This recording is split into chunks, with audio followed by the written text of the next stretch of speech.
à toutes et à tous.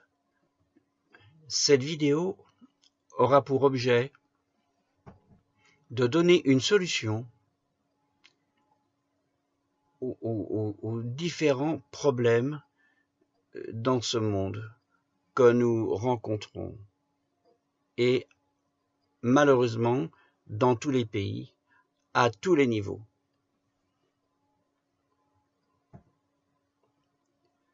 Nous assistons à comment je dirais, à une situation conflictuelle, très intense, de toutes les nations. Les hommes ne se comprennent plus. Il est très difficile de négocier des traités.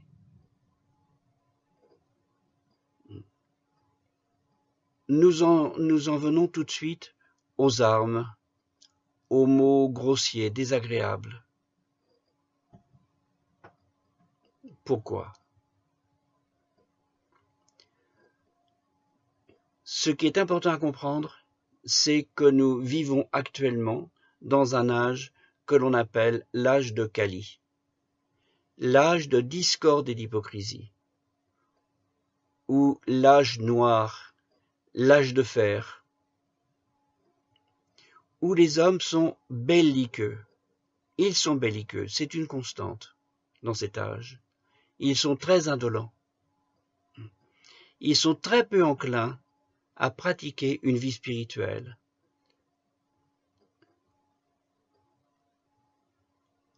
À chercher à comprendre leur véritable nature, à connaître l'âme, connaître Dieu. D'ailleurs, ils disent, Dieu est mort, il n'y a pas de Dieu, il n'y a rien, nous sommes Dieu, tout le monde est Dieu.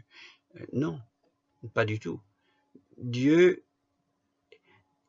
est éternel. Ce n'est pas parce que Dieu ne fuit à notre pouvoir d'observation qu'il n'existe pas. Non, pas du tout. Pour le voir, faut-il se qualifier. Et en réalité, c'est le but de la vie humaine, c'est de comprendre Dieu. Le premier verset du Vedanta Sutra, c'est Atato Brahma Jigyasya. Cherche à connaître la vérité. C'est le but de la vie humaine. C'est ce à quoi les hommes doivent tendre, et non pas d'améliorer les conditions d'existence. Il y a tout dans ce monde. Il n'est pas nécessaire de travailler jour et nuit pour améliorer ses conditions d'existence, pour améliorer son manger, son dormir, ses relations sexuelles, sa défense. Non, pas du tout.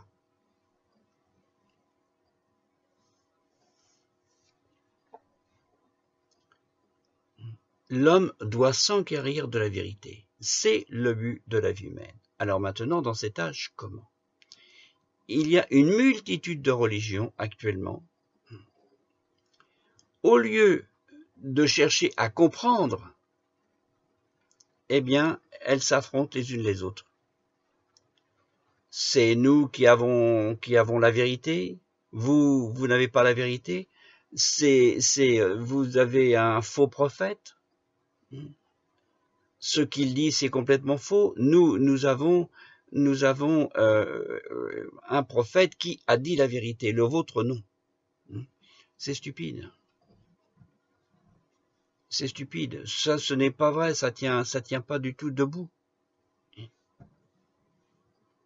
Krishna, Dieu la personne suprême, vient dans ce monde à intervalles réguliers pour rétablir les principes de la religion, où il envoie son représentant. Et alors, il y a beaucoup de représentants qui sont venus. Jésus, Bouddha, Mahomet, Shankaracharya, Chaitanya Mahaprabhu, Srila Bhaktisiddhanta Sarasvati, Goswami Maharaj. Il y a beaucoup de gens qui sont venus, Srila Prabhupada, qui sont venus pour enseigner les hommes, pour leur donner la voie à suivre dans ce monde. Alors certains ont l'audace de nous dire, oui, mais Dieu, s'il était miséricordieux, s'il était charitable, il ne laisserait pas, sans ne rien faire, toute la souffrance que l'on peut expérimenter dans ce monde. Mais s'il vient, mais on n'écoute pas. Toutes ces religions, au lieu de faire ce que leur prophète respectif a demandé, ils s'entretuent. Ils se fâchent. Quel est l'aboutissement de pareille attitude? Il n'y en a pas. L'aboutissement, c'est de suivre les instructions que votre prophète respectif vous a données.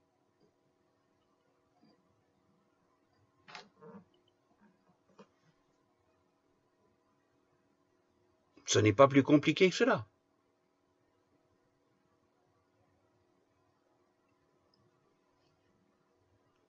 Et si vous faites cela, eh bien, vous aurez beaucoup moins de problèmes, automatiquement. Alors, voyons cela, voyons tous ces antagonismes qui s'élèvent dans cet âge.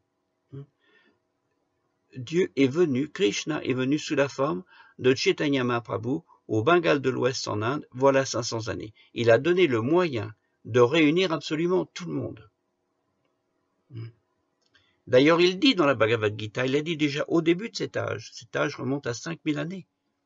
Il a donné la Bhagavad Gita et il a dit au monde, Sarva, il a dit d'abord à Arjuna, et Arjuna après l'a donné au monde, par l'intermédiaire de grands maîtres. Et ce verset de la Bhagavad Gita, l'un des derniers versets de la Bhagavad Gita, l'un des versets du 18e chapitre, dit Sarva Dharma Parityajya. Laisse toutes les formes de religion, laisse toutes les formes de croyance, simplement abandonne-toi à moi. Simplement. Abandonne-toi à moi. Maintenant, comment s'abandonner? Donc, Chaitanya Mahaprabhu vient prendre le rôle d'un dévot et il nous montre comment s'abandonner à Dieu. Et il nous donne la formule, le chant du mantra Hare Krishna. La glorification de Dieu. Ce n'est pas mal que vous glorifiez Dieu au niveau de l'islam, au niveau de la religion chrétienne, au niveau de certaines factions hindouistes. Il n'y a aucun problème. Si vous glorifiez Dieu, si vous chantez son nom, vous allez devenir plus heureux, et la terre va devenir plus prospère, et les animosités entre les peuples vont cesser.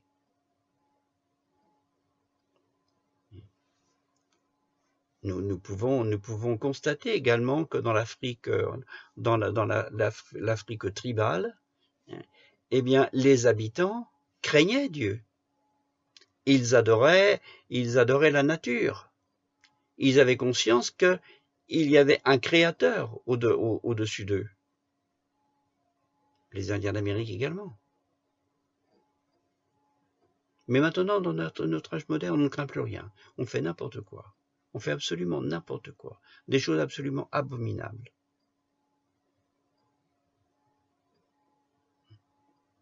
Pour trouver le bonheur. Mais le bonheur n'existe pas à ce niveau. Bien au contraire. Plus nous avançons dans cet âge de Kali, plus les gens souffrent. Alors Chaitanya Mahaprabhu est venu et il a dit, les religions, vous pouvez continuer si vous voulez, mais incorporez dans votre religion le chant du mantra Hare Krishna. Et réunissez-vous en congrégation et chantez le mantra Hare Krishna. Et vous en aurez des effets. Vous aurez des résultats bien au-delà de ce que vous pouvez penser. Donc il a inauguré ce chant du mantra Hare Krishna. Et en fait, ce chant du mantra Hare Krishna, c'est une manifestation de Dieu dans l'âge de Kali. Alors Dieu est là, dans cet âge, sur cette planète, sous la forme de son saint nom.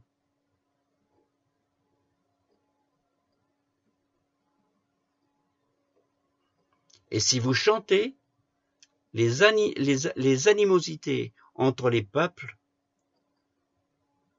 vont cesser. Les abominations qui sont faites actuellement dans ce monde également vont cesser. La vertu va s'installer dans le cœur des habitants de cette planète. C'est gratuit ce chant. Il est donné. Chacun peut le chanter, chez lui, en groupe, en congrégation. Tout le monde peut le chanter. Silencieusement. On appelle le japa. En chant congrégationnel, c'est-à-dire le kirtan, le bhajan. Ce n'est pas compliqué.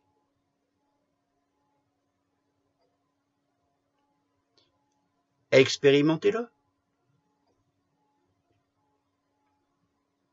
Et vous comprendrez par vous-même que c'est une richesse le chant de ce mantra Hare Krishna. C'est une véritable richesse. Parce que ce chant du mantra Hare Krishna, ce mantra Hare Krishna, ce Mahamantra, le grand chant de la délivrance, est un chant spirituel. Ce n'est pas matériel. Rien à voir. Ce sont des vibrations spirituelles. Des vibrations merveilleuses. Que vous-même vous pouvez expérimenter.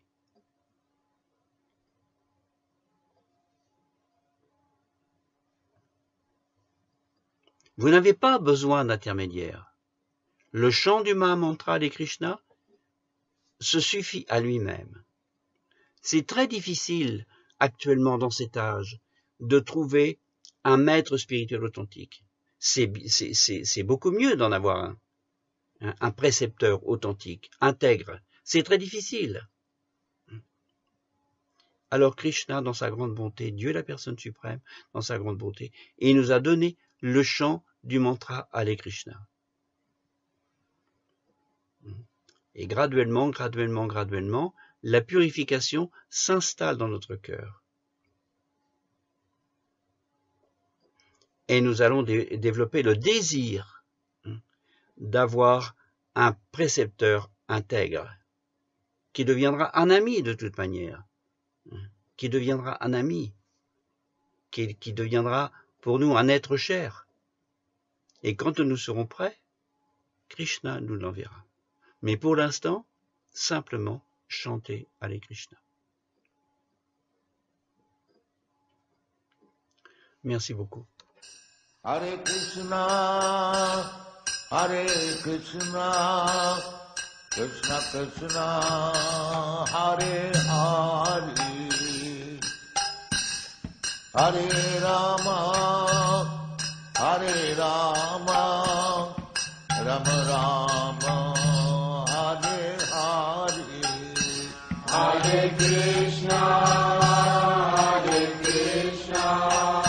Krishna Krishna, Hare Hare, Hare Rama, Rama Rama, Hare Hare, Hare Krishna, Krishna Krishna, Hare Hare, Hare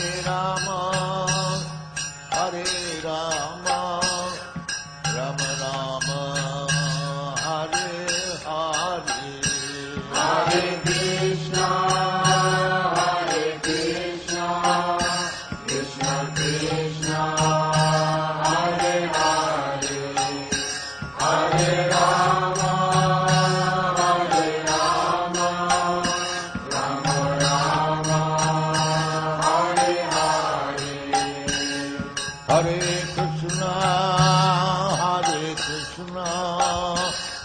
Krishna Krishna, Hare Hare, Hare Rama, Rama Rama, Hare Hare. Hare Krishna, Krishna Krishna, Hare Hare, Hare Rama, Rama Rama, Hare Hare. Hare